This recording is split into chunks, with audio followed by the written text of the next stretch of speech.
말씀 앞에서 경외함으로 주께 홀로 섭니다. 생명의 말씀 읽고 순종해 주를 예배합니다.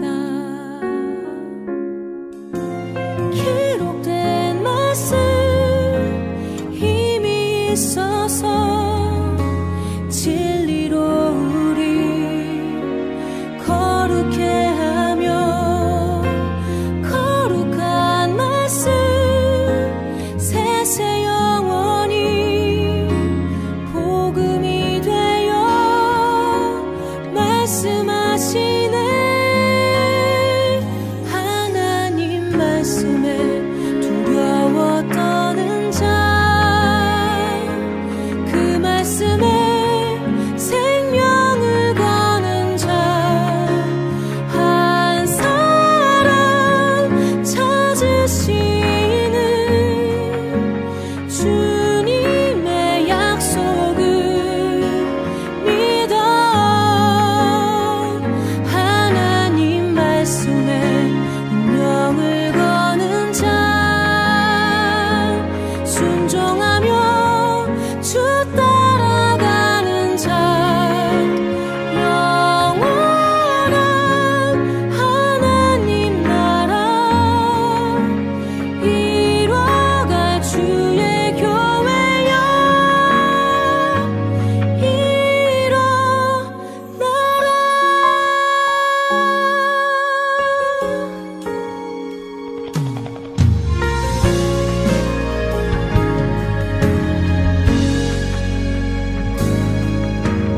말씀 앞에서 경외함으로 주께 홀로 섭니다. 생명의 말씀 읽고 순종해 주를 예배합니다. 기록된 말씀 힘이 있어서 진리로 우리 거룩해 하며 거룩한 말씀 세세 영원히 복음이 되어 말씀하시네.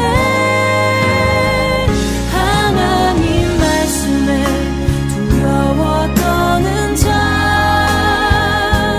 그 말씀에 생명을 거는 자, 한 사람 찾으시는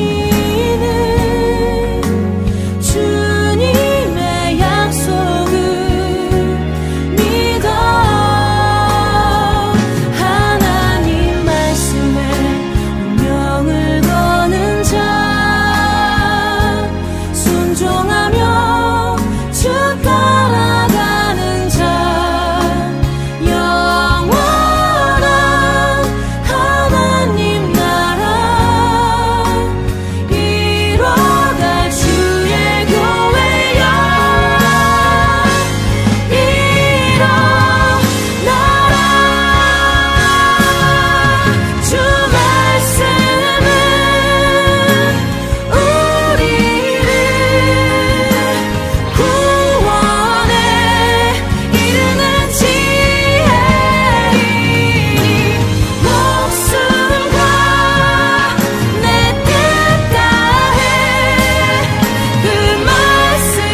하늘이 하나님의 영광을 선포하고 궁창이 그의 손으로 하신 일을 나타내는도다.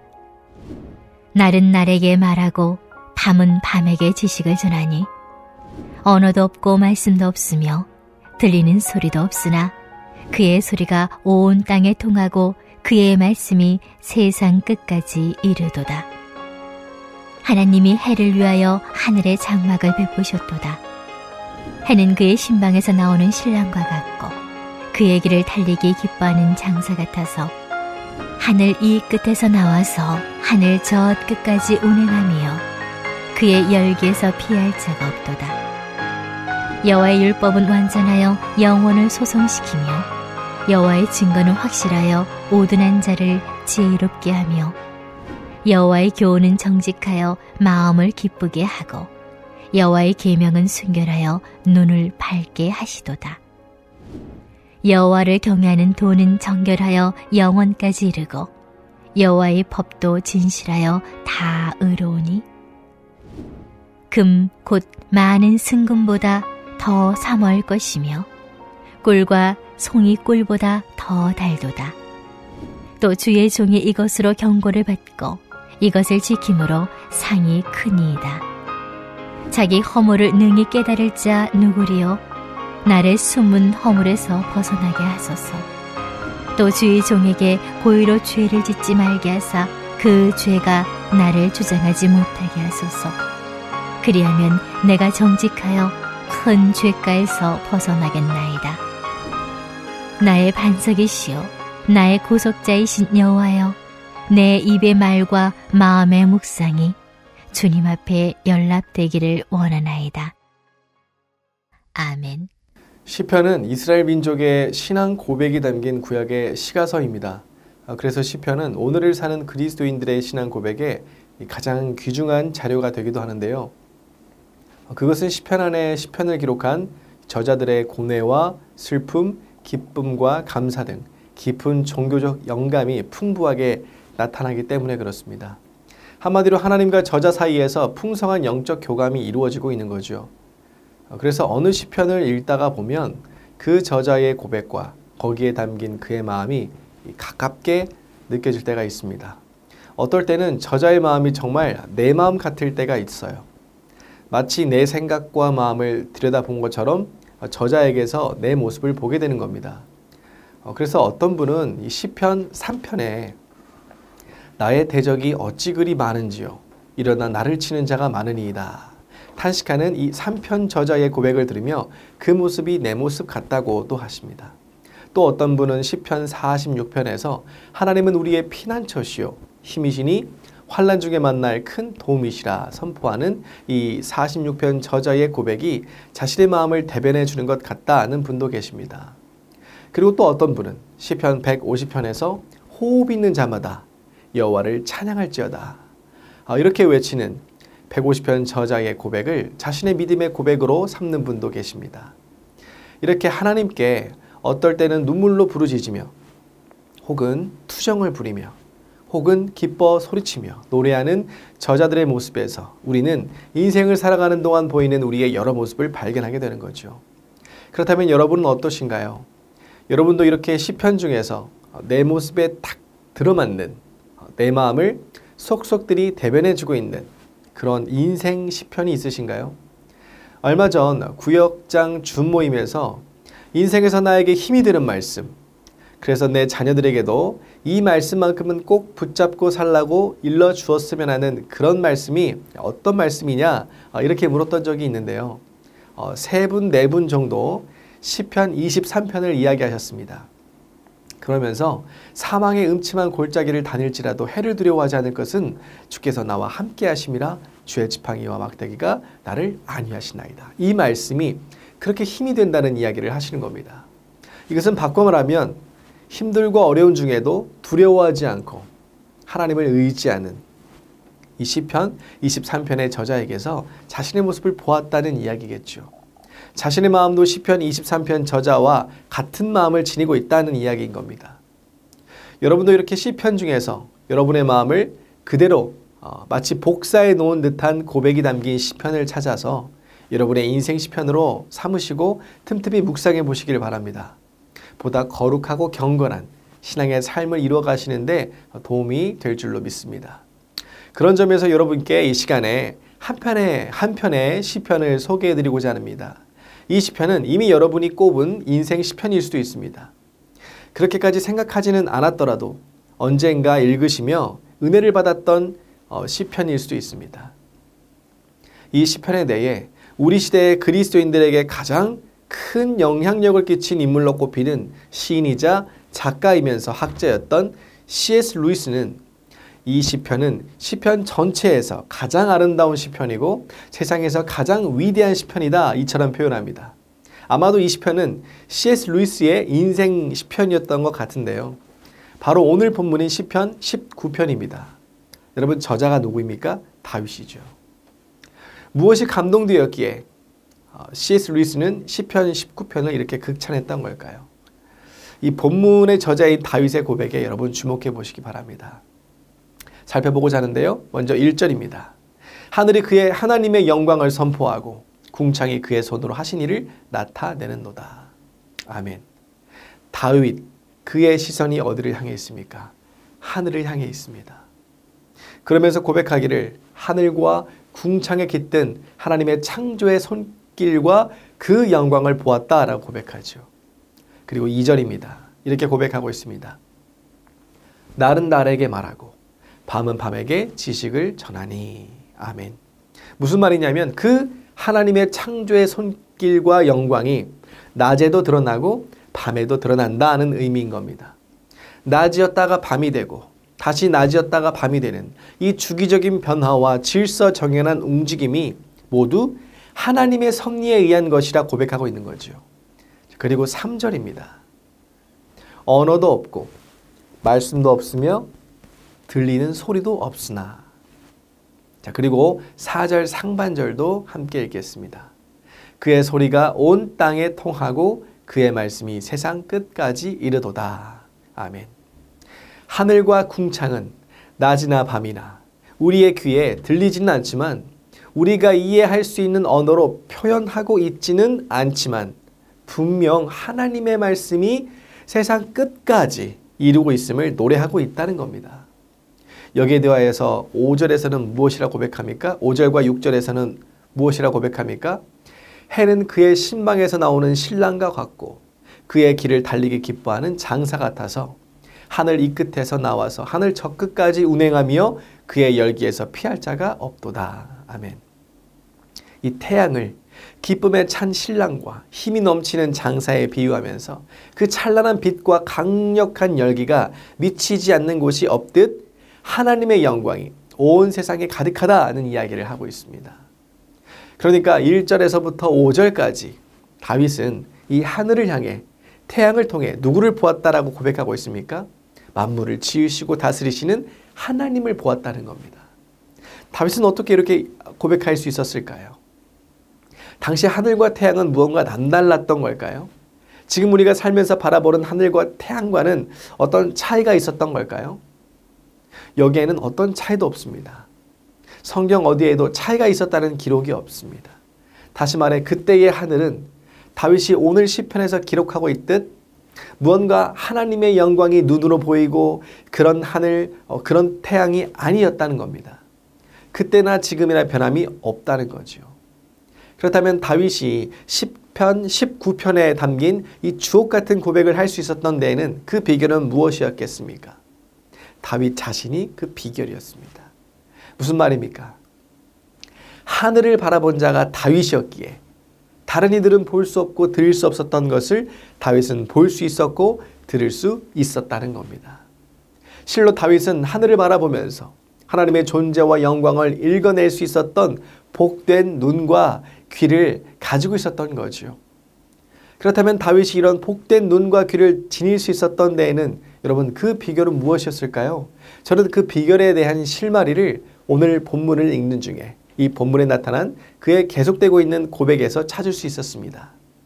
여러분 7절과 8절의 말씀을 함께 받겠습니다. 여호와의 율법은 완전하여 영혼을 소생시키며 여호와의 증거는 확실하여 우둔한 자를 지혜롭게 하며 여호와의 교훈은 정직하여 마음을 기쁘게 하고 여호와의 계명은 순결하여 눈을 밝게 하시도다. 아멘. 여기서 다윗이 고백하는 여호와의 율법, 여호와의 증거, 여호와의 교훈, 여호와의 계명, 표현은 다양하지만 결국 모두 의미하는 게 같습니다. 바로 말씀이죠. 이 말씀의 능력에 대해 언급하고 있는 겁니다. 영혼을 소생케 하고 우둔한 자를 지혜롭게 하며 마음을 기쁘게 하고 눈을 밝게 하는 능력, 이 능력이 어디에 담겨 있다는 겁니까? 말씀에 담겨 있다는 거예요. 즉 말씀은 그 말씀을 읽는 그 영혼을 지혜롭게 하고 마음을 기쁘게 하며 눈을 밝게 하여 누구를 볼 수 있게 한다는 겁니까? 하나님을 볼 수 있게 한다는 겁니다. 여러분 믿으십니까? 여러분 이것이 말씀의 능력입니다. 그래서 말씀을 묵상하는 자는 평범한 일상 속에서도 남들의 눈에도 비치는 자연 속에서도 하나님을 발견할 수 있고 의식할 수 있는 그런 비범한 삶을 살 수 있게 되는 겁니다. 그래서 다윗은 이 진리를 깨닫고는 본문 10절에서 고백하기를 하나님의 말씀은 순금보다 더 중요하다고, 하나님의 말씀은 꿀송이보다 더 달다고 이렇게 고백하고 있는 거죠. 그만큼 하나님의 말씀을 가까이 하지 못하게 하려는 사단의 공격 또한 역사적으로 늘 이어져 왔음을 우리는 기억해야 합니다. 사단도 아는 거지요. 말씀이 지닌 능력을 아는 거지요. 그래서 사람들이 성경을 읽지 못하도록 방해하고 있는 겁니다. 여러분 세상에서 역사적으로 사상적으로 가장 많은 공격을 받은 책이 어떤 책인 줄 아십니까? 바로 성경책입니다. 기원전 167년, 그러니까 예수님께서 이 땅에 오시기 167년 전 유대인들의 땅을 점령하고 지배했던 셀레우쿠스 왕조의 안티오코스 4세는 이 강경한 종교 탄압 정책을 시행하면서 율법책인 토라는 발견되는 즉시 모두 불에 태워버립니다. 이런 일들은 유대인들이 로마 제국의 통치를 받던 때에도 일어났죠. 또 중세시대에는 어떻습니까? 당시 가톨릭은 일반인은 성경을 읽지 못하게 했습니다. 수많은 이단의 왜곡된 해석으로 인해 성경은 끊임없이 공격을 받기도 했죠. 진화론자들의 거센 비판의 대상이 되기도 했습니다. 지금도 공산국가나 기독교를 거부하는 국가에서는 성경을 읽는 것이 금지되어 있지요. 하지만 놀랍게도 전 세계에서 가장 많은 언어로 번역되고 있고 지금도 가장 많이 판매되고 있는 책이 어떤 책인 줄 아십니까? 바로 성경책입니다. 대한성서공회에 따르면 2020년 작년 코로나19로 인한 어려움과 혼란 가운데 있어서도 전 세계 성서공회들이 이 46개의 언어로 된 첫 번역 성경을 포함해서 총 66개의 언어로 된 성서 번역을 완료했다라고 지난 3월에 발표한 바 있습니다. 그러면서 아프리카의 6개 부족은 처음으로 자신의 언어로 된 성경을 받아보았다고 하지요. 여러분 놀랍지 않으신가요? 세상은 성경책을 없애려 했지만 절대 없어지지 않고 오히려 더 많은 사람들에게 더 많은 곳에 널리 전하여지고 있는 것입니다. 이러한 일들이 나타나는 이유가 무엇이겠습니까? 성경은 하나님의 말씀이기에, 성경에는 하나님의 능력이 있기에 오늘 시편 19편에서 다윗이 고백하고 있듯 영혼이 다시 살아남을 느끼고 지혜가 생겨나며 마음에 기쁨이 넘쳐나며 눈이 밝아져서 하나님을 볼 수 있기에, 하나님의 역사하심을 볼 수 있기에 이런 은혜를 경험한 자들에 의하여 아직 은혜를 경험하지 못한 자들을 위해 지금도 수많은 언어로 이 성경이 편찬되고 있는 겁니다. 지금도 수많은 복음의 그 불모지 땅의 성경이 지금도 전해지고 있는 거죠. 그런데 이러한 말씀이 역사하는 현장에 있는 사람들이 어디 그들 뿐이겠습니까? 우리 안에서도 이러한 말씀의 은혜가 나타나고 있는 줄로 믿습니다. 우리는 지난 5월 4일부터 창세기를 시작으로 이제 이틀이 지나면 90일 성경일독 사역이 마치게 되는데요. 정말 이번 성경일독에 참여하신 분들에게서 여러 믿음의 고백을 듣게 됩니다. 어떤 분은 이렇게 이야기합니다. 주님과 동행하는 삶을 살았던 것 같다라고 말씀하세요. 또 어떤 분은 하나님의 성품이 사랑이심을 느낄 수 있었다 이렇게 이야기하셨습니다. 바쁘다는 핑계로 성경을 보는 것을 게을리 했는데 이때를 계기로 자신의 마음이 하나님께 더 가까이 다가서게 되었다는 분도 계셨고요. 또 어떤 분은 성경일독으로 온 가족이 이 한 공간에 모이게 되었고 하나가 되는 그 시작의 계기가 되었다는 이야기를 하신 분도 계셨습니다.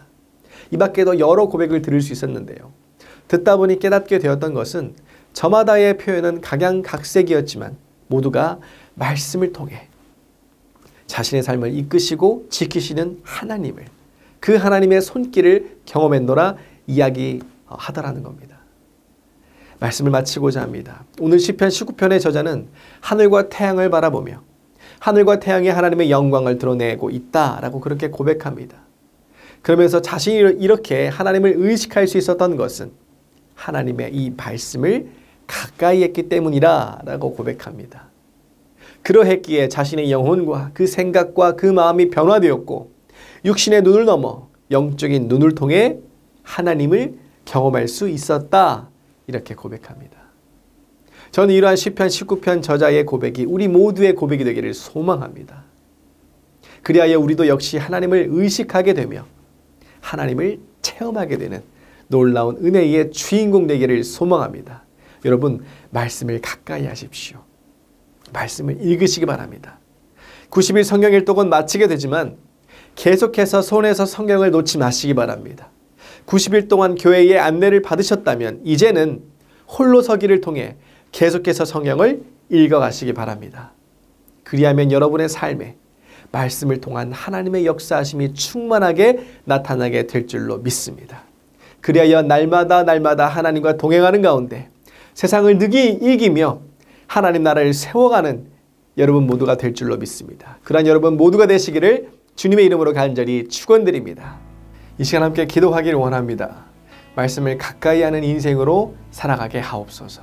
그리하여 하나님을 발견하고 깊이 경험하는 인생, 평범한 인생을 넘어 일상 속 비범한 인생을 살아가는 우리 모두가 되게 하옵소서. 또 한 가지 기도할 것은 코로나로부터 우리의 형편과 우리의 일상을 지켜주시고 코로나의 확산세가 꺾이고 확진자가 줄어들게 하여 주옵소서. 또 교육부서의 여름 사역이 은혜 가운데 준비되고 진행되게 하시고 다음 세대를 위한 교회 건축이 하나님의 인도하심 가운데 하나씩 순적하게 이루어져 가게 하옵소서. 우리 다 같이 이 기도의 제목을 붙잡고 함께 기도하시겠습니다.